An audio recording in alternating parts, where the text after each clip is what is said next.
I spent 3 years documenting how my boss stole my work. When he took credit for my $1 million algorithm, I executed the perfect plan. For 3 years, I watched Derek present my code as his own in executive meetings while I sat silently in the back row. Last month, when he took credit for my algorithm that saved the company millions, I decided it was finally time to cash in on all the evidence I'd been meticulously gathering. I'm Maya, a senior software developer at TechVantage, one of the fastest growing tech companies in the Pacific Northwest. I've always been more comfortable with code than with people. My social anxiety makes confrontation feel like walking through fire, but my ability to solve complex programming problems has always been my saving grace. At least, it should have been. When I joined TechVantage 4 years ago, I was excited about the innovative work they were doing in cloud optimization. The interview process had been grueling, but the CTO himself told me my technical assessment was one of the most impressive he'd ever seen. I felt like I'd finally found a place where my skills would be valued. Then I met Derek. Derek was the development team lead, charismatic, confident, and always ready with a joke or a story that made executives smile. He had a way of commanding attention in every room he entered. Unlike the completely incompetent manager I initially took him for, Derek actually had impressive knowledge in certain areas, particularly systems architecture and deployment pipelines. He'd built the company's first continuous integration system, which had been revolutionary at the time. What I learned much later was that Derek had once been considered a technical wonderkind himself. In his early career, he'd led a high-profile project at a Fortune 500 company that catastrophically failed, costing millions and nearly tanking his career. The failure had left him with a deep-seated insecurity about his technical abilities, and insecurity he masked with charm and political savvy. The pattern started subtly. In my second month, I developed a clever workaround for a persistent database issue that had been causing customer complaints. I documented my solution in our team wiki and mentioned it during our weekly stand-up. Derek nodded appreciatively. The following week, I was copied on an email to the executive team where Derek outlined his solution to the database problem. My code was there, barely modified, with no mention of my contribution. When I confronted him privately, his response set the tone for our entire relationship. "Look, Maya," he said with a condescending smile, "this is how things work in the real world. The executives don't care about technical details, they care about results. I'm just packaging your work in a way they'll appreciate. It's good for the team." I should have pushed back harder then, but confrontation has never been my strong suit. Instead, I told myself it wasn't worth the fight. I was still new, still proving myself. There would be other opportunities for recognition, but the pattern continued. A catching solution I developed became Derek's innovative approach to performance optimization. A security patch I created after a weekend of intense work became the team's response to vulnerability concerns, led by Derek. Each time, my name was either omitted entirely or buried in a footnote no one would read. I tried different approaches. I started sending emails summarizing my contributions directly to our director. Derek would respond first, adding context that somehow diminished my role. I tried speaking up more in meetings, only to have Derek interrupt with, "What Maya is trying to say is," before restating my exact point as if it were his own. The worst part was that it worked. Derek received glowing performance reviews while I was consistently rated as meeting expectations, despite doing the heavy lifting on our most critical projects. When promotion time came around, Derek told me I needed to demonstrate more leadership before he could recommend me. This from a man who couldn't write a recursive function without help. One night, working late, I witnessed something unexpected. The office was nearly empty when I passed by the conference room and saw Derek alone, surrounded by printouts of my code, frantically making notes. His usual confidence was gone, replaced by a furrowed brow and nervous energy. He was trying to understand my algorithm, really understand it, not just to present it, but to comprehend how it worked. For a moment, I saw through the thought aid to the scared, insecure developer beneath. He looked up and saw me watching. Instead of his usual bravado, he just looked tired. "Your code is elegant," he said quietly. "I used to write code like this before." He trailed off, then quickly recovered his composure. "Anyway, big presentation tomorrow. Just making sure I can answer any questions." That glimpse of vulnerability didn't excuse his behavior, but it helped me understand it. Derek wasn't just a calculating credit thief. He was a once talented developer desperately trying to maintain his reputation after a career-defining failure. By year 2, the situation was taking a toll. I started seeing a therapist to deal with the growing anxiety and resentment. Chen helped me recognize my conflict avoidance patterns and worked with me on assertiveness techniques, but changing lifelong behaviors isn't easy. I considered quitting at least once a month, but the job market was tight, and I loved the actual work I was doing, if not the credit I received for it. Then came the algorithm. TechVantage's core product was a cloud resource management platform.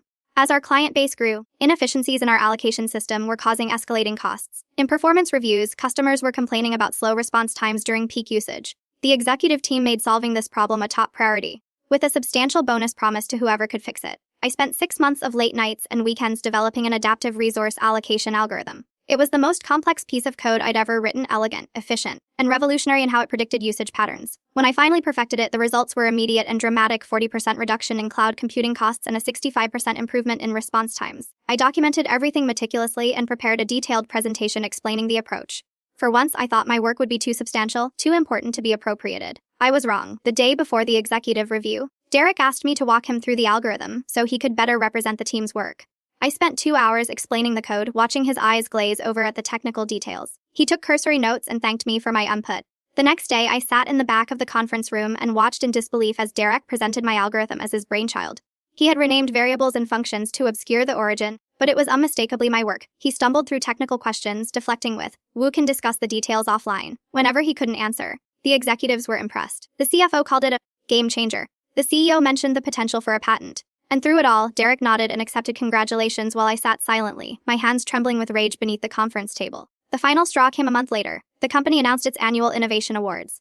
Derek received the top honor and a $50,000 bonus for his groundbreaking algorithm that revolutionized our platform's performance. That same week, he denied my promotion request for the third consecutive year, citing my continued reluctance to take ownership of projects.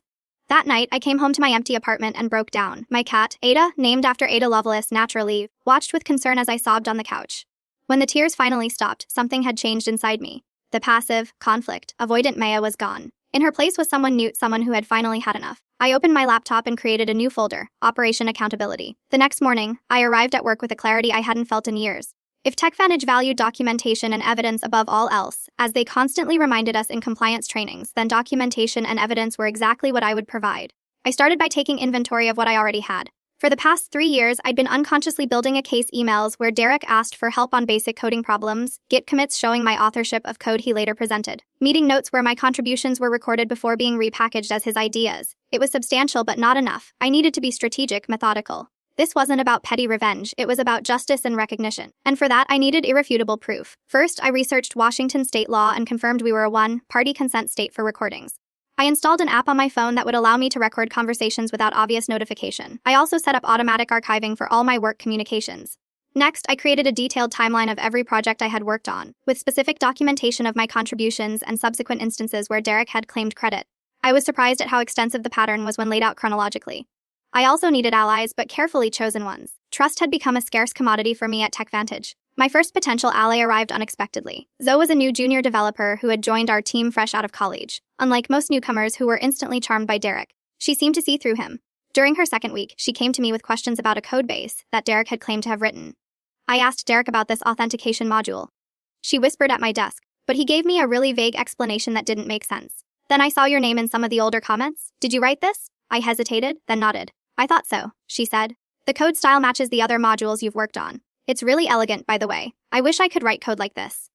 Over the next few weeks, I learned that Zoe's interest in my situation wasn't just professional curiosity. At her previous internship, she'd experienced something similar, her research being presented by her supervisor without attribution. I quit that internship, she told me during lunch one day. But I've always regretted not standing up for myself. When I see what's happening to you? She paused, looking around to make sure no one was listening. Derek mentioned he might recommend me for the advanced development program if I play my cards right. But I'd rather build my career on honest work than political favors. Her support came with real risk. The advanced development program was highly competitive, and Derek's recommendation could have fast-tracked her career. By aligning herself with me, she was potentially sacrificing a significant opportunity. Zoe became my silent supporter. She would publicly ask me questions about code that Derek had claimed as his, forcing him to defer to me. She started referring to projects by my name in meetings. I was looking at Maya's catching solution. Derek would quickly interrupt to reclaim ownership, but the pattern was becoming noticeable to others. My second ally came from an unexpected direction. Priya in HR had always seemed to be firmly in Derek's corner. She laughed at his jokes, joined his happy hour gatherings, and generally contributed to his office popularity. But when I scheduled a meeting with her under the guise of discussing career development opportunities, I discovered something interesting. You know, she said after I vaguely alluded to challenges with receiving recognition. I've heard similar concerns from others who've worked with Derek. She didn't elaborate, and I didn't push, but I filed that information away. The next day, I sent her an email thanking her for the meeting and casually mentioning that I was documenting my contributions more carefully for future discussions. Her response was telling. That's always a good practice in any professional environment. My most unexpected ally emerged in the form of Nathan, a senior architect who had frequently collaborated with Derek and seemed to genuinely like him. Nathan had always been cordial to me but distant, and I'd assumed he was firmly in Derek's camp. One afternoon, Nathan stopped by my desk after a particularly frustrating meeting where Derek had once again claimed credit for my work.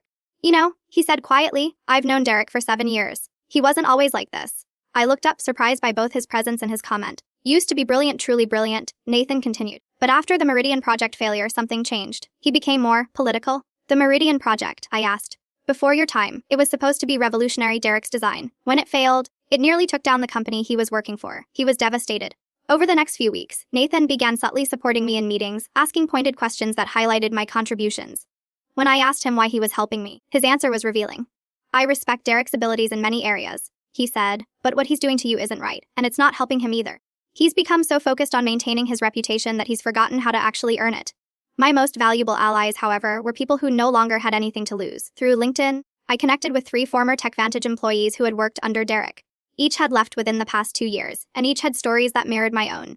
Jennifer had developed a customer portal that Derek presented as his own. She now worked for a competitor. Marcus had created a testing framework that became the backbone of our QA process, only to be sidelined when Derek took over the project. He had left tech altogether, citing burnout, and Kai had been on the verge of a breakthrough with a machine learning implementation when Derek reassigned him and later presented a suspiciously similar solution. He now ran his own successful startup. When I first reached out to them, their responses varied dramatically. Jennifer was immediately supportive. "I've been waiting for someone to finally expose him," she wrote. Kai was cautiously interested but concerned about potential blowback in the tight-knit tech community. Marcus was the most resistant. "I left that world behind for a reason," he replied to my initial email. "Reopening those wounds won't help me move forward." It took several conversations and sharing some of my evidence before Marcus finally agreed to help. "I left tech because I thought the problem was me," he eventually admitted. "Maybe helping you will prove it wasn't." All 3 were willing to provide written statements about their experiences. Jennifer even had emails proving her authorship of code Derek had claimed. Marcus had performance reviews where his contributions were minimized. And Kai had meeting recordings where Derek dismissed his ideas, only to present them as his own weeks later. The final piece fell into place when I discovered something I hadn't been looking for. While documenting the timeline of the resource allocation algorithm, I noticed discrepancies in the project budget Derek had been managing. Certain development tools had been purchased at inflated prices from vendors that were difficult to trace. Consulting fees had been paid to companies that had minimal web presence. I didn't have enough to prove financial impropriety, but I had enough to raise questions that would prompt deeper investigation if brought to the right people. By the 3-month mark of my documentation project, I had amassed a compelling case. When I finally confronted so dramatic, code repositories showing my original authorship of key projects, email threads demonstrating my contributions and Derek's subsequent credit taking, recorded meetings where Derek admitted to not understanding technical details of his projects, testimonials from former employees establishing a pattern of behavior, financial records raising questions about project budget management, performance reviews showing the disparity between my contributions and my recognition. The final catalyst came when I learned through Zoe that Derek was being considered for a director of engineering role, a promotion that would come with significant stock options and would place him even further beyond accountability. It was time to make my move. The opportunity presented itself when Zoe mentioned that she had impressed our CTO, James, during a hackathon. "He told me to reach out if I ever wanted to discuss my career path," she said. "Would you be willing to help me get a meeting with him?" I asked. Zoe didn't hesitate. "After everything you've taught me." "Absolutely." The meeting was scheduled for a Thursday afternoon. I prepared meticulously, organizing my evidence into a clear, compelling narrative. I practiced my presentation with Dr. Chen, who helped me prepare for potential emotional reactions without losing my focus. "Remember," she said, "this isn't about making Derek look bad. It's about ensuring your work is recognized appropriately." I arrived at the executive floor 15 minutes early, my tablet containing all my evidence, my heart pounding so hard I was sure others could hear it. James's assistant showed me into the conference room, where I found not just James but also Priya from HR, and my stomach dropped. "Derek."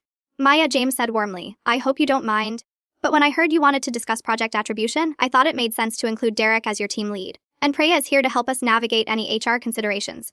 Derek smiled confidently, but I caught the warning glance he shot me. This was exactly the scenario I had feared, my concerns being filtered through the very person who was causing them, with his ally from HR present to minimize any fallout. For a moment, my old instincts screamed at me to retreat, to make up some excuse about wanting career advice and nothing more.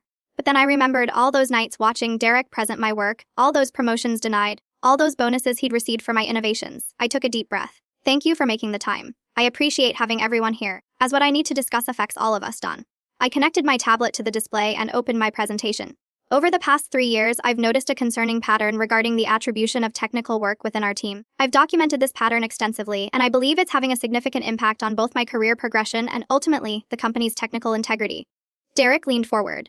"Maya, if you had concerns, you should have brought them to me directly. That's what a team-oriented approach." "I did bring them to you." "Derek," I interrupted, surprising even myself with my firmness. "I have documentation of 7 separate occasions where I raised concerns about credit for my work. Would you like me to show those conversations first?" He blinked, clearly not expecting this version of me. "I think you may be misinterpreting. Let's start with the resource allocation algorithm," I said, advancing to my first slide. This is the Git repository showing the development history of the algorithm that received the Innovation Award last month. The screen displayed a clear timeline of commits, all under my name, spanning 6 months of development. I walked them through key milestones in the Toad's evolution, explaining the technical challenges and solutions in terms the CTO could appreciate. Now, here's the presentation that was given to the executive team. I continued, showing side-by-side comparisons of my code and the slides Derek had presented. You'll notice that while variable names were changed, the algorithmic approach is identical. The slides claim this was developed by Derek with team support, but the repository shows no contributions from Derek at any stage of development. James frowned, looking between the screens. Derek shifted uncomfortably. This could be a simple misunderstanding about team contributions, Priya suggested. I considered that possibility, I replied, advancing to my next slide. So I've compiled similar documentation for 12 major projects over the past 3 years, all showing the same pattern. For the next 20 minutes, I methodically presented my evidence. Email threads where Derek asked me to explain technical concepts he later presented as his own expertise. Meeting recordings where he admitted to not understanding how his solutions worked. Git histories showing my authorship of code he had claimed credit for. Derek's face grew increasingly flushed. He attempted to interrupt several times with explanations about team leadership and representing collective work, but each time I countered with specific evidence that contradicted his claims. The turning point came when I played a recording from a team meeting 3 months earlier. Derek's voice filled the room. I honestly don't understand how this algorithm works. Maya is the genius behind it. I just need to be able to explain it to the executives tomorrow without sounding like an idiot. My voice responded, I can walk you through it again, or I could join the meeting to handle technical questions. Derek again? No. Note James gets impatient with too many people in the room. Just help me sound like I know what I'm talking about, and I'll make sure you get recognition in the team newsletter. The team newsletter that never mentioned my contribution. James's expression had hardened. Priya was taking notes rapidly. Derek looked like he might be ill. Maya, James said carefully, this is concerning. But I have to ask, why bring this forward now? And why not go through proper channels? This was the moment I had prepared for. I did try proper channels, repeatedly. But more importantly, I believe this pattern goes beyond just credit misattribution. I advanced to my final slides, showing the testimonials from former employees who had experienced similar treatment. Jennifer Chen, who now works for Compete Cloud, left specifically because her customer portal was presented as Derek's work. Marcus Washington left the industry entirely after similar experiences, and Kai Patel, who now runs ML Solutions, was working on the same machine learning approach that Derek later presented as his own innovation. James leaned forward. These are serious allegations from former employees. Priya, were exit interviews conducted with these individuals? Priya looked uncomfortable. Yes, but their feedback was considered subjective and wasn't escalated. There's one more thing, I said, advancing to my final slide. While documenting these projects, I noticed some irregularities in budget allocation. I'm not an accounting expert, but there appear to be consulting fees paid to companies with minimal online presence and development tools purchased at significantly above market rates. Derek stood up abruptly. This is a witch hunt. Maya has always been resentful of my leadership position. These financial allegations are completely unfounded and potentially defamatory. James raised a hand. Derek, please sit down. Maya has presented specific evidence that deserves consideration. He turned to me. I appreciate the thoroughness of your documentation. This will require a formal investigation, which Priya will initiate immediately. Priya nodded, looking far less friendly toward Derek than she had at the beginning of the meeting. In the meantime, James continued, I think it's best if we temporarily reassign supervision responsibilities. Maya, would you be comfortable reporting directly to me until this is resolved? I nodded, hardly believing what I was hearing. This is ridiculous. Derek sputtered. You can't possibly? Derek? James cut him off. I suggest you focus on preparing your response to these allegations for the investigation. Priya will schedule that meeting for tomorrow morning. As the meeting concluded, Derek stormed out without looking at me. Priya followed. Already on her phone, James asked me to stay behind. I owe you an apology, he said once we were alone. I pride myself on knowing what's happening in my engineering department, but I clearly missed something significant here. It was easy to miss, I said. Derek is very charismatic. Charisma doesn't write code, James replied. I should have looked more closely at who was actually doing the work. He paused. The resource allocation algorithm, that was entirely your creation. I nodded. It's brilliant work. It's already saved us over $2 million in infrastructure costs, and we're just beginning to implement it fully. He shook his head.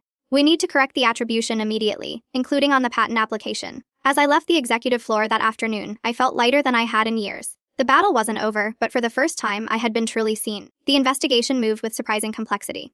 Within a week, Derek was placed on administrative leave pending a full review. But the company's response wasn't the swift justice I had imagined. The executive team was divided on how to handle the situation. Derek has strong relationships with several key clients. Nathan explained to me during a coffee break. Some of the executives are worried about the impact his sudden departure might have on those accounts. The financial discrepancies I had noticed turned out to be more significant than even I had suspected. The consulting companies were shell entities that traced back to Derek's brother-in-law. The overpriced development tools had been purchased from a college friend's startup, with kickbacks flowing to Derek's personal account. What had begun as an investigation into credit misappropriation had uncovered actual financial fraud. But even with this evidence, the company's response was measured. Some executives argued for immediate termination, while others pushed for a quieter resolution. He's offered to resign voluntarily, Priya told me confidentially. Some of the leadership team thinks that's the cleanest solution, no public scandal, no potential lawsuit. I was stunned. After everything he did, he gets to leave on his own terms. Preya's expression was sympathetic but realistic. Corporate politics are rarely black and white, Maya. But for what it's worth, I'm pushing for full accountability. The debate continued for another week before a compromise was reached. Derek would resign, but the company would require restitution of the fraudulently obtained funds and would not provide a positive reference. They would not pursue criminal charges, likely to avoid negative publicity, but neither would they help him maintain his reputation. The professional consequences for Derek extended far beyond TechVantage. In our industry, word travels fast. Within months, I heard through former colleagues that he had been unable to secure a comparable position. Without the technical skills to back up his claims and with his reputation tarnished, he eventually took a sales position at a small IT consulting firm, a significant step down from his director track engineering role. 6 months after his departure, I received an unexpected email from Derek. I almost deleted it without reading, but curiosity won out. Maya, it began, I've started and deleted this email a dozen times. Nothing I can say will justify what I did to you and others at TechVantage. The psychologist I've been seeing says I need to make amends as part of my recovery process, but I recognize that my apology might be unwelcome and certainly doesn't undo the damage. The truth is, after the Meridian disaster, I was terrified of failing again. I convinced myself that taking credit for others' work was just effective leadership. It wasn't. It was theft, plain and simple. I won't ask for forgiveness. I just wanted you to know that you forced me to face what I'd become, and painful as it's been, that confrontation was necessary. You deserved every bit of recognition you've now received, and I deserve the consequences of my actions.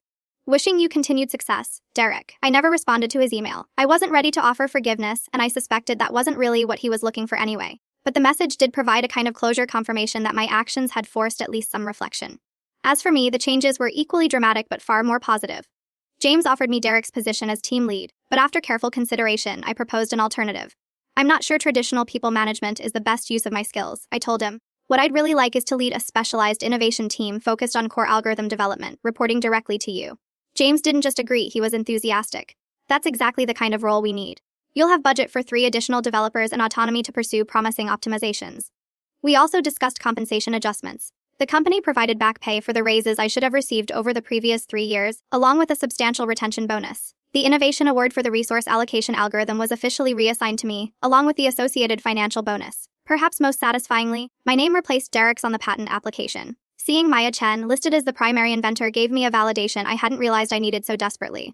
The cultural impact within TechVantage was significant, but the changes weren't as swift or comprehensive as I had hoped. Priya and the HR team implemented new attribution policies for technical contributions, requiring clear documentation of individual contributions to projects. But I soon discovered that policy changes didn't automatically change behaviors. These new attribution guidelines are so bureaucratic. I overheard one manager complain in the break room. Now we need forms and approvals just to present teamwork. Some colleagues were supportive of the changes, but others seemed to view me with a new wariness. Conversations would sometimes stop when I entered a room, and I caught whispers about being careful what you say around Maya, she records everything. It's not personal. Zoe assured me after one particularly uncomfortable team meeting. People are just more conscious of attribution now. That's a good thing, even if it makes them uncomfortable. I wasn't so sure I'd won my battle against Derek, but I hadn't anticipated becoming a symbol of corporate whistleblowing. It was a label that came with its own challenges. On a personal level, the changes were even more profound. The confidence I gained from finally standing up for myself extended beyond work. I became more assertive in other areas of my life, from negotiating a better rate on my apartment lease to speaking up when a stranger cut in line at the grocery store. Dr. Chen noted that my anxiety scores had decreased significantly, and I was sleeping better than I had in years. My relationship with Zoe evolved from mentor-mentee to genuine friendship. She became the first junior developer on my new innovation team, and her fresh perspective proved invaluable. Under my guidance, she developed into an exceptional engineer, and watching her growth without fear of her success was a healing experience for me. I also reconnected with the former employees who had provided testimonials. Jennifer, Marcus, and Kai had all moved on to better situations, but they expressed gratitude for the closure my actions had provided. Marcus, who had been the most reluctant to help, experienced the most profound change. I thought I was done with tech forever, he told me over coffee. But after helping with your case, I realized it wasn't the industry I hated, it was the feeling of powerlessness. He had recently accepted a development role at a small, ethically focused startup. I'm coding again and it feels good. 6 months after Derek's departure, I faced my own ethical test. A junior developer on my team, Alex, had developed a clever optimization that significantly improved our algorithm's performance. During a presentation to the executive team, James mistakenly attributed the improvement to my leadership. Maya's innovations continue to impress, he said, smiling at me across the conference table. I felt a moment of temptation to accept the praise, to let the misattribution slide just this once. The recognition felt good, and correcting the CEO in front of the executive team would be uncomfortable. But I remembered sitting silently while Derek took credit for my work, and I couldn't become what I had fought against. Actually, I said, That particular optimization was Alex's innovation. He developed it independently, and it was brilliant. I turned to Alex, who looked surprised and grateful. Would you like to explain the approach you took? As Alex nervously but proudly explained his work, I caught Nathan's approving nod from across the table. It was a small moment, but it represented the kind of leader I was determined to be. 6 months after Derek's departure, I presented my team's newest innovation to the executive board, a machine learning approach to predictive resource allocation that built upon my original algorithm. Standing at the front of the conference room, confidently answering technical questions with my name clearly displayed on the title slide, I caught James's approving nod from across the table. The implementation wasn't without challenges. Some of the older systems resisted integration, and 2 key clients were hesitant to adopt the new approach. The perfect solution I had envisioned faced real-world complications, requiring compromises and adaptations. Leading a team brought its own difficulties, balancing technical work with management responsibilities, advocating for resources, navigating corporate politics with integrity. But these were good problems to have, the challenges of creation and leadership rather than the soul-crushing experience of having my work stolen. In that moment, I realized something important. My revenge against Derek hadn't been about destroying him. It had been about reclaiming my voice, my work, and my future. The most satisfying aspect wasn't seeing him fall, it was finally rising to where I should have been all along. As my team and I left the executive boardroom, I noticed a new developer watching us with obvious admiration. She reminded me of myself 4 years earlier, brilliant but hesitant, full of ideas but uncertain how to navigate the complex politics of corporate technology. "Excuse me, Miss Chen," she said, approaching nervously.